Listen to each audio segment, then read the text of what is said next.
বিসমিল্লাহির রহমানির রহিম। আমি আজ সমাধান করব নবম ও দশম শ্রেণীর জেনারেল ম্যাথ বইয়ের অনুশীলনী 16.2 এর 10 নম্বর অঙ্কের।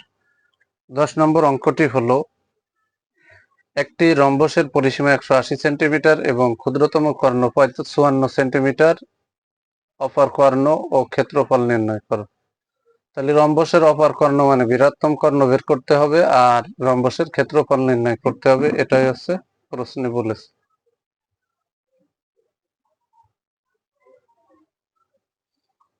এখন আমরা সমাধান করব। এই যে চিত্রটা এঁকে নিছি, rhombus A B C D, একটা রম্বস যার এক বাহুর দৈর্ঘ্য আছে 45 45 45 45 সেন্টিমিটার, মানে রম্বসের চারটি বাহু সমান। এই 45 আমরা কোথায় পেলাম?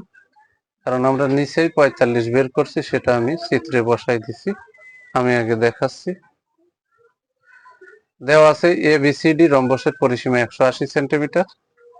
এ বি সি ডি রম্বসের এক বাহুর দৈর্ঘ্য এ সমান 180/4, কারণ রম্বসের বাহুর সংখ্যা 4টি। তাহলে 4 ভাগের 1 ভাগ, এক বাহুর দৈর্ঘ্য 45 সেন্টিমিটার। এই 45টাই আমি সব জায়গা বসাই দিছি। এখন রম্বসের ক্ষুদ্রতম কর্ণ হচ্ছে বিডি, আর বৃহত্তম কর্ণ বা অপর কর্ণ হচ্ছে AC.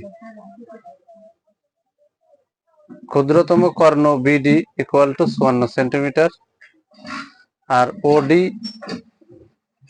Equal to OB equal to BD হচ্ছে যা তার অর্ধেক হচ্ছে ওবি হবে অথবা ওডি হবে। কারণ বিডির সমান দুইটা অংশ আছে, একটা ওবি অংশ আর একটা হচ্ছে ওডি অংশ। তাহলে বিডি 54 হয়, তার অর্ধেক 54-র অর্ধেক হচ্ছে, এখানে বের হয়েছে 27 সেন্টিমিটার। আমরা শেষে লিখে দিছি A B equal to BC equal to CD equal to AD equal to এ।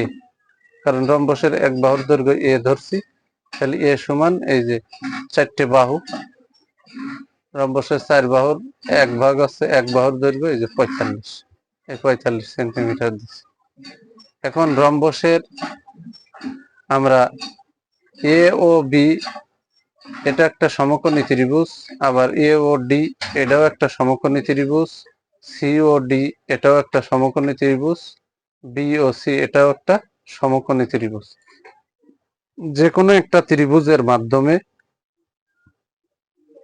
ও এর মানটা বের করতে হবে, আর ও এর মান যা ও সির মানও তাই। তাহলে ও এর মান যা হবে ও সির মান হবে তাই। তাহলে ও এর মানকে যদি আমরা, যেহেতু এখানে এক খণ্ড এখানে আর এক খণ্ড, তাহলে ও এর মানকে যদি আমরা 2 দিয়ে ভাগ করি, পুরো এসির মান বেরোবে। আর এসির মান বেরোনো মানেই রম্বসের অপর কর্ণ বেরোয় যাওয়া, মানে বৃহত্তম কর্ণ বের হয়ে যাওয়া। এখন আমরা সেটা সমাধান করে দেখাচ্ছি। এই যে নিচে এই যে ত্রিভুজ এ ও বি একটা সমকোণী ত্রিভুজ, এই যে এ দিয়ে দিলাম, এটা পিথাগোরাসের উপপাদ্য অনুসারে এ বি আছে অতিভুজ, A B square equal to O এ হচ্ছে লম্ব, এই যে লম্ব স্কয়ার, প্লাস ও বি হচ্ছে ভূমি, এই যে ভূমি স্কয়ার। তাহলে অতিভুজ স্কয়ার ইকুয়াল টু লম্ব স্কয়ার প্লাস ভূমি স্কয়ার। এখানে একটা দুটো তিনটে, এই তিনটে অংশের ভিতরে যার মান আছে তার মানটা বসাতে হবে। এ বির মান হলো 45, এ বির মান 45, তার উপরে এই যে স্কয়ার ইকুয়াল টু ও এর মান নেই, তাহলে বসাই দিলাম, প্লাস ও বির মান হচ্ছে 27, এই যে ও বির মান হচ্ছে 27, এই যে 27 বসাই দিলাম।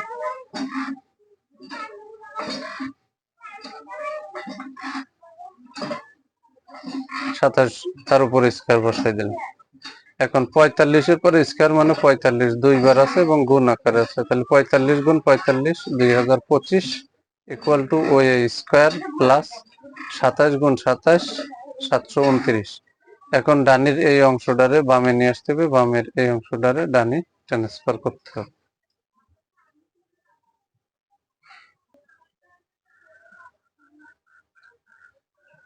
এই যে ডানের সব অংশ এই যে বামে আনছি এবং বামের সব অংশ এই যে ডানে ট্রান্সফার করছি। যেহেতু আমরা ও এর মান বের করব, তাহলে ও এ স্কয়ারে বা দিয়ে বামে রাখবো ইকুয়াল টু 2025, বামে আছে প্লাস 729, ডানে গেলে মাইনাস 729 হয়। তাহলে 2025 থেকে যদি আমরা 729 মাইনাস করে দিই তাহলে 1296 হয়। এখন যেহেতু ও এর সাথে স্কয়ার আছে, তাহলে স্কয়ার তুলতে হলে অবশ্যই উভয় পক্ষকে রুট করতে হবে। তাহলে বা দিয়ে এই যে উভয় পক্ষকে কি করলাম, রুট করলাম, স্কয়ার রুটে উঠে, অতএব ও এ হলো ইকুয়াল টু 1296 রে যদি রুট করি তাহলে 36 হয়। তাহলে এসি এর অর্ধেক হচ্ছে ও এ, এসি এর অর্ধেক হলো বৃহত্তম কর্ণ বা অপর কর্ণ, এসি এর অর্ধেক হলো ও এ সমান 36। তাহলে আমি এখানে লিখে দিতে পারি এ বি সি ডি রম্বসের অপর কর্ণ এসি ইকুয়াল টু ও এ গুণ 2। তার মানে ও এ আছে বৃহত্তম কর্ণ বা অপর কর্ণের অর্ধেক। তাহলে ফুল যদি বের করতে হয়, অপর কর্ণ সম্পূর্ণ বের করতে হয়, তাহলে 2 দিয়ে গুণ করতে হবে। তাহলে এখানে আমার কি আসছে, তাহলে ও এ সমান 36 গুণ এই যে 2, 36 দুগুণী 72 সেন্টিমিটার। অঙ্কে কিন্তু এসি বা অপর কর্ণ বের করতে বলেছে, তাহলে এই অপর কর্ণটা হচ্ছে অ্যান্সার। এবার এখানে বের করতে বলেছে রম্বসের ক্ষেত্রফল। তাহলে রম্বসের ক্ষেত্রফলটা হলো এই যে এ বি সি ডি রম্বসের ক্ষেত্রফল হাফ ইন্টু কর্ণদ্বয়ের গুণফল। রম্বসের ক্ষেত্রফলের সূত্র হলো হাফ ইন্টু কর্ণদ্বয়ের গুণফল। তাহলে এই যে আমরা হাফ দিলাম ইন্টু কর্ণদ্বয়ের গুণফল। তাহলে এই যে হাফ বসালাম, কর্ণদ্বয় মানে দুটো কর্ণ, এই যে কোনাকুনি যে দুটো যোগ হয়েছে আমরা যোগ করছি। তাহলে একটা কর্ণ হচ্ছে এসি, এটা অপর কর্ণ মানে বৃহত্তম কর্ণ, আর একটা কর্ণ হচ্ছে বিডি। তাহলে এসি গুণ বিডি তার অর্ধেক হচ্ছে রম্বসের ক্ষেত্রফল। এবার এখানে হাফ গুণ এসির মান হচ্ছে 72 গুণ বিডির মান হচ্ছে 54। যেহেতু সেন্টিমিটার, এটাও সেন্টিমিটার এটাও সেন্টিমিটার, সেন্টিমিটারে সেন্টিমিটারে গুণ হয়েছে তাই বর্গ সেন্টিমিটার, এখানে বসে গেল বর্গ সেন্টিমিটার। আর এই 2 দিয়ে যদি 72 কাটাকাটি করি তাহলে 36 হয়। তাহলে এখানে 54 গুণ 36 1944 বর্গ সেন্টিমিটার। এটাই হচ্ছে এবিসিডি রম্বসের ক্ষেত্রফল। আমরা বের করে ফেললাম। রম্বসের অপর কর্ণ মানে বৃহত্তম কর্ণ 72 সেন্টিমিটার, এটা অ্যান্সার হবে। আর এবিসিডি রম্বসের ক্ষেত্রফল 1944, এটাও কিন্তু অ্যান্সার হবে। যদি আমার এই ভিডিওটি অবশ্যই ভালো লাগে তাহলে লাইক কমেন্ট শেয়ার করবেন। প্রতিদিন নবম ও দশম শ্রেণীর জেনারেল ম্যাথ বই থেকে গুরুত্বপূর্ণ অঙ্কের ভিডিও পেতে আমার ইউটিউব চ্যানেল টিচিং হোম 90-কে অবশ্যই সাবস্ক্রাইব করবেন, যাতে আমি ভিডিও ছাড়ার সাথে সাথে ভিডিওর নোটিফিকেশনটি আপনাদের কাছে চলে যায়। কেউ যদি আমার ইউটিউব চ্যানেল টিচিং হোম 90-এর সাথে যুক্ত থাকে তাহলে সে প্রাইভেট পড়া ছাড়া নবম ও দশম শ্রেণীর জেনারেল ম্যাথ বইয়ের যে কোনো গুরুত্বপূর্ণ অধ্যায় থেকে সে গুরুত্বপূর্ণ অঙ্কগুলোর সমাধান পাবে। আর সে যদি নবম ও দশম শ্রেণীর স্টুডেন্ট হয় তাহলে সে